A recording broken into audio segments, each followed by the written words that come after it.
Sziasztok! Itt a napi második interjú. A Playhead Games-nek a standjához érkeztünk meg. Nagyon sok nagyon jó játékuk van.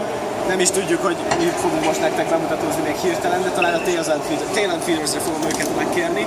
Ugyanis ez az egyik legjobban járt játékuk most, ami a Mice & Mystics világában játszódik. Ott a sarokból láthattok még egy Spectre Ops-ot. Számomra ez volt az egyik Esseni nagy várományos, és már ki is húztam a wishlistről. Otthon figyel, a tegnapi videóban már láthatjátok az ölemben.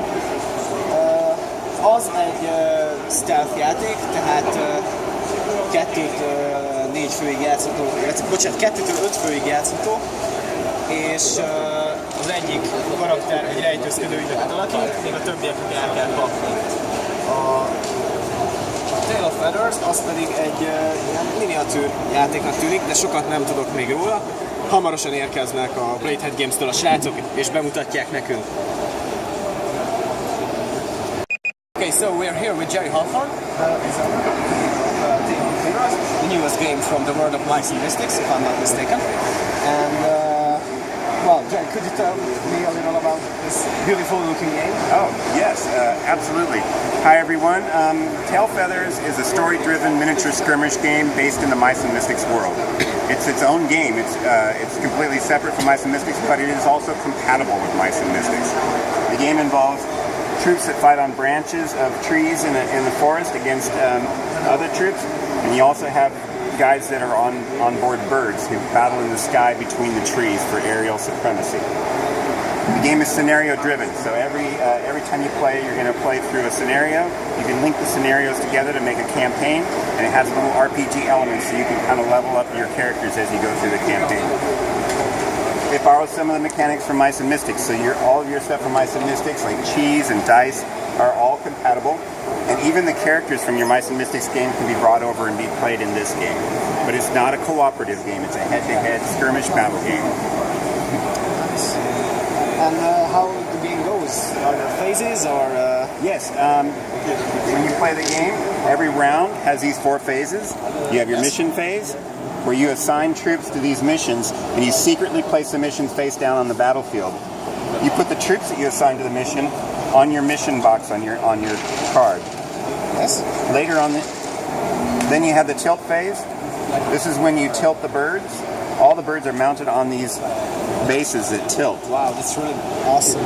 You can tilt them up, down, left, right. Nice. That dictates how your birds fly when you activate the birds. So for instance, if your bird was tilted to the right, and let's say you wanted to move 3, you would tell your opponent how many you're moving and what size templates you're moving. See, there's short templates that have a wider turn radius. Longer templates have a shorter turn radius. And you would say maybe short, long, long. Put the first one in the front portion of your bird. Then, because he's tilted to the right, all the subsequent tiles have to be placed on the right-hand path, like this. And then you would move your bird to the end. Wow. And that's how he flies. It's a really unique mechanic. I've never seen anything like that before, so congrats. The next phase is the activation phase. This is just when you activate your birds and your foot troops. And it's an I go, you go game, so you just take turns with your opponent activating units. And then the final phase is when you conduct your missions, and you reveal them to show what kind of mission it is. In this case, it would be a patrol, and it'll allow the troops that you've assigned to your mission to shoot arrows into the sky against any flying bird. Other missions, there's all different kinds of missions that come. You have siege, which gets your units into your opponent's tree. You have decoy, which fakes out your opponent.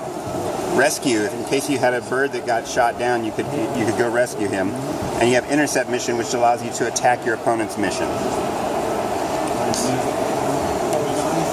All the birds have riders, and the riders are removable, and then you can swap them out with other riders to get different effects, because they all have their own unique abilities. You combine your rider and a bird together, and they create a single unit, and then you put a marker on them that matches the marker on the bottom of the bird so that you know which one it's with. Wow, awesome. And then they share their abilities. Their abilities blend together, so you have one complete unit. Okay, and how does the fight goes down? Or battling is resolved with these dice. As you see, the dice have cheese on them. So whenever you're fighting battles, whenever you earn a cheese, you place it on your cheese wheel. There's also these abilities that your pilots can use that cost cheese, and then you just spin the cheese to use these abilities. Some of the abilities have requirements that have to meet the requirements that are on the different cards. If you fill up your cheese wheel, if it becomes full, then you can spend all that cheese to bring units back from the dead and put them back into play on your home nest. The goal of the game typically is to destroy your opponent's nest and drive his birds from the tree. So you have this nest dial that dictates the points left on your nest. Awesome. Okay, thank you. And what's your plan for expansions? Because I guess there will be a lot of expansions. There will be a little bit of expansions. We're not going to have an aggressive expansion schedule, just a laid-back expansion schedule. I think we have like 4 small packs coming out next year, and that's about the pace that we want to go. We're also going to have a play mat that will be sold separately in various different forms. We might have a PDF version that you could have printed yourself. We might have a deluxe version that's on neoprene. It makes it very nice to play on. Thank you very much for this introduction. You're welcome. I really think it's a great game, so definitely check it out. Hi guys.